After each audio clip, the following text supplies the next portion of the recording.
Almost all Abrahamic religions teach and emphasize the Exodus as a reality. Let's look at the narrative of the Exodus, whether it is fact or fiction. This is very critical and important because all Abrahamic religions have something to say about the Exodus. In the Quran, the Exodus story is narrated in 1076 and 1075, where they support and promote it. In the New Testament, the Exodus is the foundation of the crucifixion of Jesus as the Passover, and they call it the New Testament Passover. And if you read Hebrews 3:16, it actually says there are people that rebelled, and under the leadership of Moses, as Moses led them out of Egypt. In 1 Corinthians 10:1-4, it says, "For I do not want you to be ignorant of the fact, brothers and sisters, that our ancestors were all under the cloud and that they passed through the sea." That's the Exodus that they're talking about. Almost 3/4 of the whole world today, in terms of religious beliefs, they buy into the story of the Exodus. But is the biblical Exodus fact or fiction? There is not one single soul from the Bible whose tombstone or artifact, not even a single statue, has been found. Not even a piece of jewelry with an inscription on it. Absolutely nothing. Or rather, why is it like that? Why is there no evidence of these ancient Hebrews? But in the narrative of the Torah, there is a lot about blackness or melanin dominance. So the Exodus story occurred in Africa. Yes, but there is a catch there. When you read the Bible, it presupposes a Middle East. It presupposes a Canaan, like that Canaan is another land, away or far from Hamid. That is a Passover or Exodus lie. The proof of Exodus is also thought to be found in ancient Hamid by some scholars. They read the admonitions of Iphere, known also as Ipue by the Greeks. And these admonitions deal with the plagues that were prophesied by the sage Ipue or Iphere. Of course, there are similarities in the Exodus explanations and the narratives of plagues, the 10 plagues of Hamid or Egypt. For instance, in Ipue Papyrus 2:10, it says the river is blood. Compare that with Exodus 7:20, it says all the waters that were in the river turned to blood. So it is very clear that somehow the narratives are similar. That cannot be denied. But the question is, does the ancient papyrus speak of the Exodus plagues, or there is something more into that perspective? Let's give the reasons why any proof that you raise today about the biblical Exodus will be a lie. The number one proof relies on a wrong timeline. The number two is internal contradictions. Number three is glaring omissions. And number four, historical fallacies in the Torah. First and foremost, when it comes to the timeline, and this timeline is very important because it is the lock and the key that opens the door to show you that the papyri of Ipue or Ipkere predates all the events in the Bible. Why? Because the Exodus occurred around 1446 BCE. This is known. But the papyri that they are saying is proof of the Exodus predates the Exodus. Unless they are saying it was prophesied by Ipkere. The Exodus was prophesied by Ipkere. Yes, that will be a fact. But if they say the papyri of Ipkere is proof of the Exodus, that is a lie. Because the historical timelines prove that the papyri of Ipkere was written around 2000 BCE. Between 2000 BCE and 1700 BCE. Almost 500 years before the Exodus. And almost 1,200 or 1,400 years before the writing of the Torah. So when we are saying before the Torah or Exodus, we are speaking of the oration or oral Torah. The Hebrews, as we have already indicated, were invented by the Greeks. And these Greeks edited the Septuagint. But they left enough proof, and there is enough proof in the Septuagint of the original source of that story that concerns melanin dominant human beings. This was easy for the Greeks because the Greeks and their culture enjoyed fairy tales, fake peoples, and fake lands. Atlantis, Elysian fields, etc. That's the Greek food. They preoccupied themselves with fake things because everything about them was fake or plagiarized from someone else. That's how the Septuagint, the first Bible, came about. So the land of Cush referred to a region of East Africa, including southern Egypt and northern Sudan, also Ethiopia. The Tigris is one of the two great rivers in Mesopotamia. It begins southeast of Turkey and flows into the Persian Gulf, and all of that was Africa. So you can't say the Exodus as if we were coming out of Africa. It was just migration, like Bantu migration.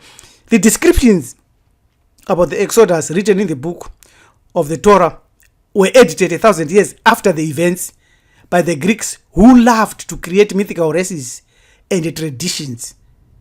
And this is how they've done it.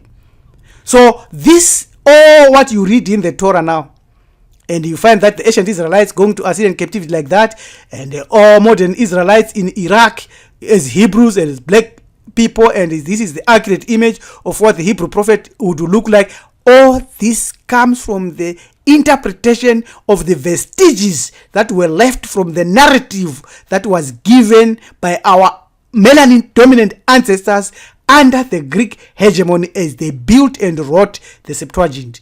That's a fact that is bound to destroy Hebrew Israelism, black Christians that believe that the Bible is their book. It's not. It's a Greek book built on the story of our ancestors. Remember, there is not one single soul from the Bible whose tomb or tombstone has been found. Even though you say this is like Moses and that's the Hebrew Israelites, there is nothing there. You can't find a piece of jewelry or an inscription about these Hebrew or Israelites or Jews or black Jews. It's nothing.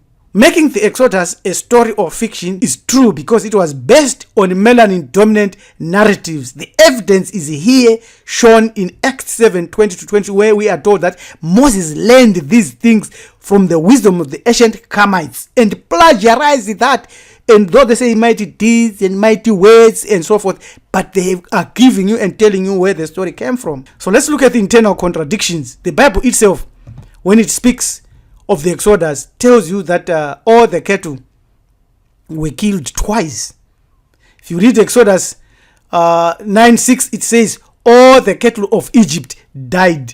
All the cattle of Egypt died. But you go to verse 29 of Exodus 12, you find that the firstborn of the cattle die again. So that's a contradiction. It shows you that this was a story that was plagiarized from many other sources.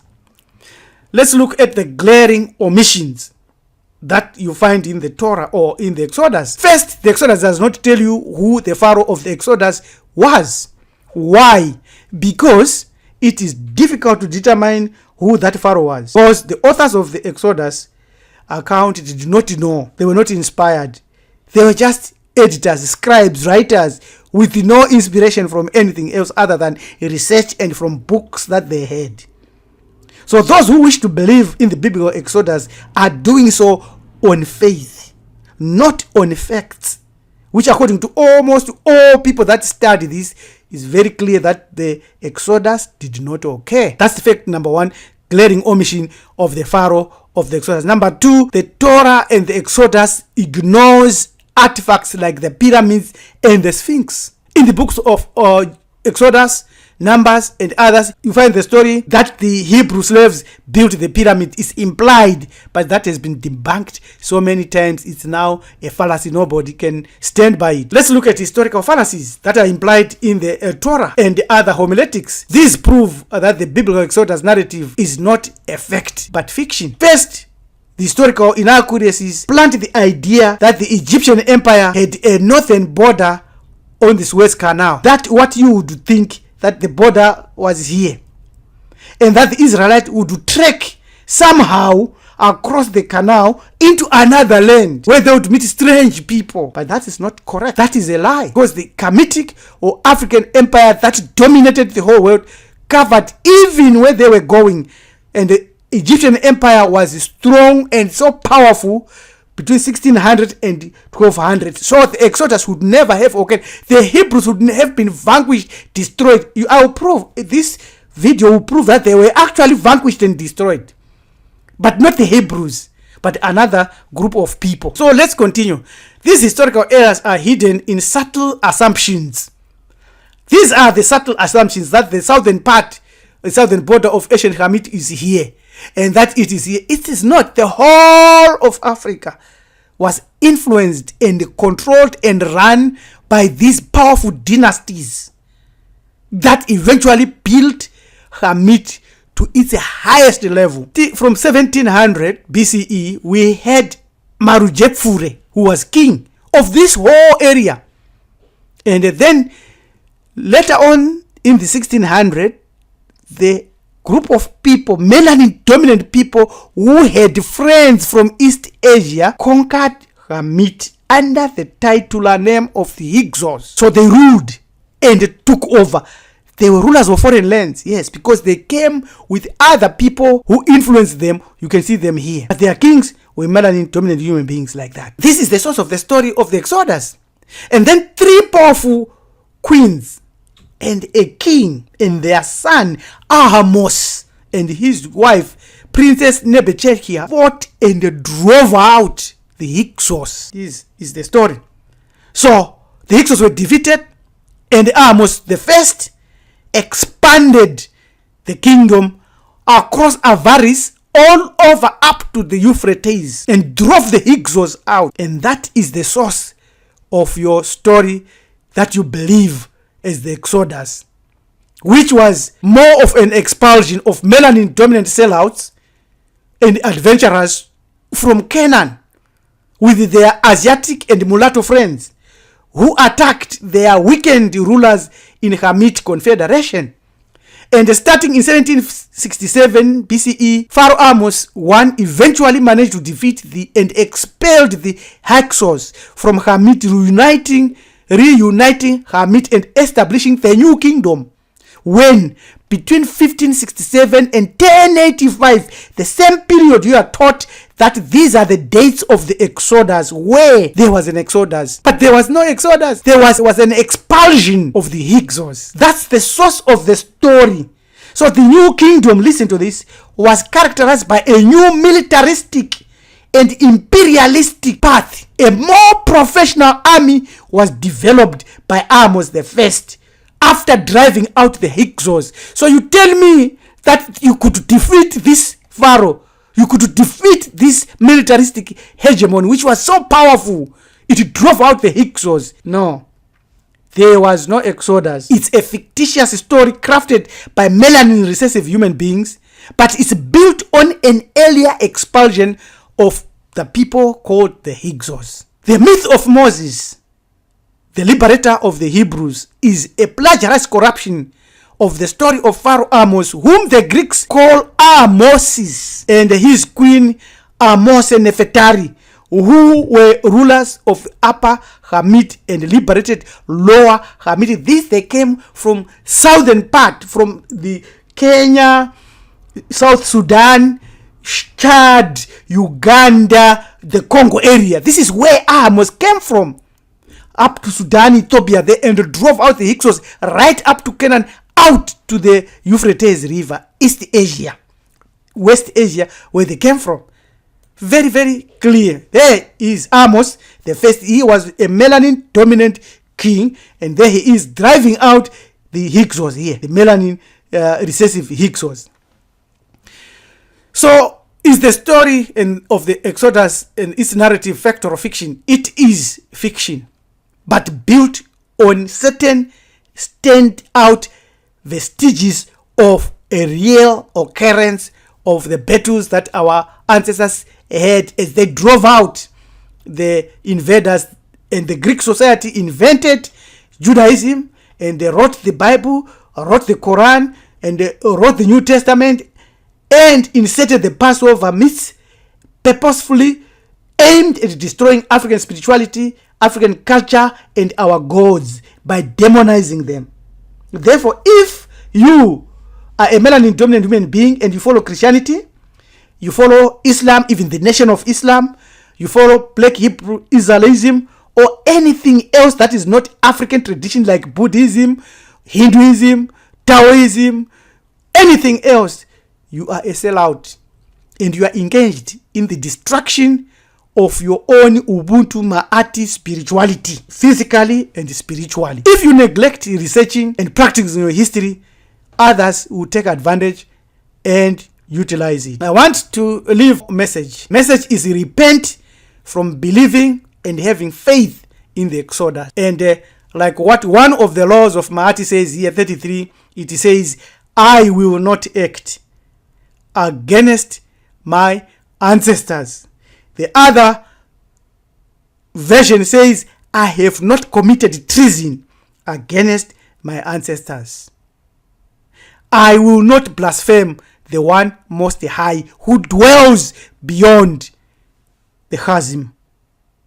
So this is the fact, and these are the facts. Let's come together now and celebrate this year 6260 and find your own grace, because you have got the power via African spirituality to do so. You can send us an email on join@marfado.com.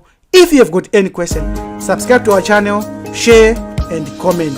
Have a great, wonderful new year on the 23rd of September 2023, beginning 6260. Amen.